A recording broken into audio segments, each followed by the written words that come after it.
सम्पूर्ण उपभोक्ता आदरणीय दाजुभाइ दिदीबहिनीहरूमा हार्दिक नमस्कार व्यक्त गर्न चाहन्छु।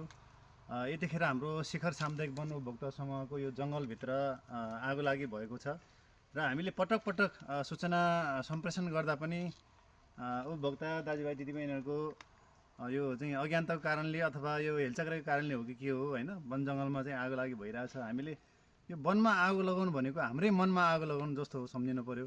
वनमा चाहिँ तपाईँको चाहिँ अब वन्यजन्तुहरू, किरा फटेङ्ग्राहरू, यहाँ चाहिँ तपाईँको वनस्पतिहरू अब यो आगो लागि कारणले गर्दा एकदम नाश हुन्छ। त्यसकारण म एकदम अनुरोध गर्न चाहन्छु शिखर सामुदायिक वन उपभोक्ता समूहको अध्यक्षको हैसियतले यहाँहरू सबैलाई के अनुरोध गर्न चाहन्छु भने यो जङ्गलमा हामीले सकेसम्म आगो चाहिँ लागि हुन नदिउँ।